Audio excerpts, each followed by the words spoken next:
மீனாவிடம் மாட்டிய மலேசியா மாமா. ரோஹிணியை கையும் களவுமாக பிடித்த மீனா. சிறகடிக்க ஆசை.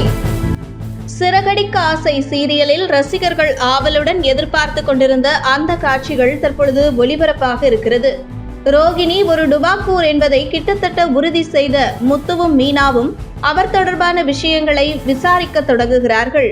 இதனைத் தொடர்ந்து ரோஹிணி தோழி வித்யா, பார்வதி ஆண்டி ஆகியோரிடம் சென்று விசாரிக்கிறார்கள் முத்து, மீனா.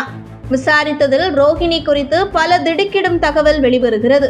இதனால் முத்து, மீனா இருவருக்கும் சந்தேகம் வலுக்கிறது.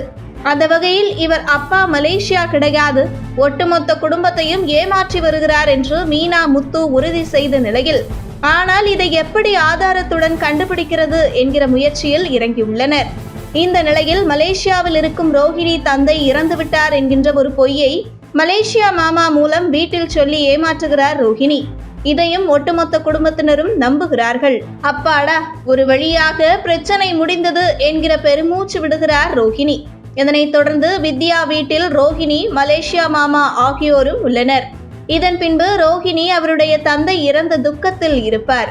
அவருக்கு ஆறுதல் சொல்லலாம் என்று ரோஹிணி இருக்கும் அவருடைய தோழி வித்யா வீட்டிற்கு செல்கிறார் மீனா. அங்கே வித்யா, ரோஹிணி, மலேசியா மாமா மூவரும் பேசிக் கொண்டிருப்பதை கேட்ட மீனா உள்ளே வந்து நீங்கள் எல்லாரும் பித்தலாட்டக்காரர்கள் என்பதை அவர்கள் முன்னிலையில் தெரிவிக்கிறார். மலேசியா மாமா எனக்கு எதுவும் தெரியாது, நான் கறிக்கடை வைத்திருக்கிறேன் என்று ஓட்டம் எடுக்கிறார். இதன் பின்பு ரோஹிணியிடம், உன்னை பற்றி எங்களுக்கு ஏற்கனவே சந்தேகம் இருந்தது, ஆனாலும் உன் அப்பா இறந்து விட்டார் என்று உனக்கு ஆறுதல் சொல்லதான் இங்கே வந்தேன். எவ்வளவு பெரிய பொய் சொல்லியிருக்க, வீட்டில் உன்னை பற்றி சொல்லுகிறேன் என்று குழம்புகிறார் மீனா. உடனே மீனா கையை பிடித்து உள்ளே தள்ளி கதவை அடைத்து கத்தியை காட்டி மிரட்டுகிறார் ரோஹிணி. ஆனால் அதே கத்தியை பிடுங்கி ரோஹிணி கையை முறுக்கி, இதெல்லாம் என்கிட்ட வச்சுக்காத என எச்சரிக்கும் மீனா. நீ இப்பையும் திருந்தல என்று அங்கிருந்து வெளியேறுகிறார் மீனா. இதன் பின்பு ரோஹிணியை ஒட்டுமொத்த குடும்பத்தினர் மத்தியிலும் அம்பலப்படுத்துவாரா மீனா, அல்லது ரோஹிணி மீனா கையில் காலில் விழுந்து என்னை மன்னிச்சிடு மீனா, நீதான் என்னை காப்பாற்றணும் என்று சென்டிமெண்டாக மீனா மனதை கரைத்து விடுவாரா என்பதை பொறுத்திருந்துதான் பார்க்க வேண்டும். ஆனால் ரோஹிணி என்ன பொய்யை இனிமேல் சொன்னாலும் மீனா நம்ப மாட்டார் என்பதால் நிச்சயம் ரோஹிணியின் வண்டவாளம் குடும்பத்தினர் மத்தியில் தண்டவாளம் ஏறப்போகிறது.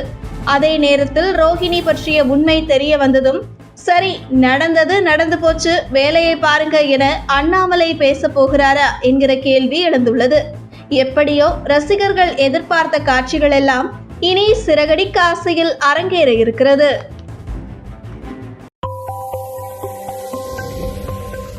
உங்கள் தின சேவல்.